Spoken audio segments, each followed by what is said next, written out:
Chers frères et sœurs, bonjour et belle fête de l'Ascension à vous tous. C'est une fête qui fait partie du patrimoine religieux de notre France, belle France chrétienne, et qui va du Mont-Saint-Michel à Notre-Dame-de-la-Garde, en passant par le Mont-Saint-Odile et bien sûr Notre-Dame de Paris. La fête de l'Ascension, c'est la fête de la présence pour toujours du Seigneur parmi nous, puisque élevé au ciel, c'est-à-dire auprès de son Père, qui est le Créateur de toutes choses, Dieu le Père, par le Fils, dans la puissance de l'Esprit Saint, nous pouvons nous réjouir que notre humanité soit vraiment accueillie. Et c'est une humanité transfigurée pour qu'elle puisse être présente jusqu'à la fin des temps. Alors, pensez simplement à la présence du Christ après la résurrection, qui se laisse déjà voir d'une manière différente. Ce n'est plus l'humanité simplement, c'est l'humanité glorifiée, transfigurée. Et puis la présence réelle dans le corps du Christ, cette Eucharistie qui est la source et le sommet de toute la vie de l'Église et qui est un cadeau du ciel pour que nous puissions vivre déjà le royaume grâce à cette Eucharistie. Et puis tous les autres sacrements.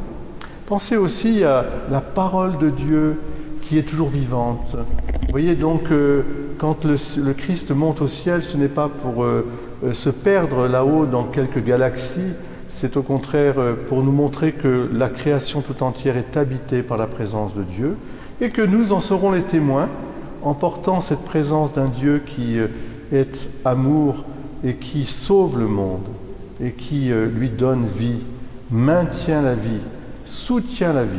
En lui, nous avons le mouvement, l'être et la vie.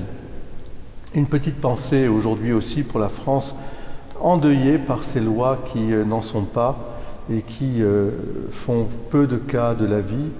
Je me rappelle la phrase du pape François un peu choc d'une civilisation du déchet, culture du déchet.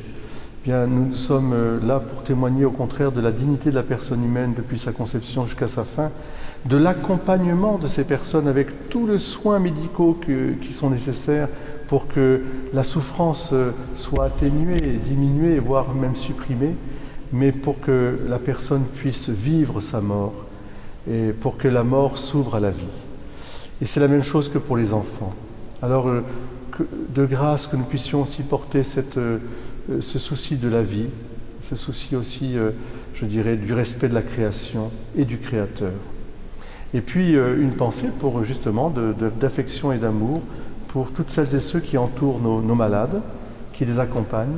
Une pensée aussi d'amour et d'affection pour ceux qui sont partis dans leur éternité, qu'ils puissent s'ouvrir à la vie éternelle, à la vision béatifique et bienheureuse. Voilà, chers frères et sœurs, je dirais que, comme disait le futur pape Léon XIV, quand il était cardinal prévôt, nous n'avons pas besoin de soldats qui tuent, nous avons besoin de frères et sœurs qui accompagnent dans la compassion et la miséricorde. Amen.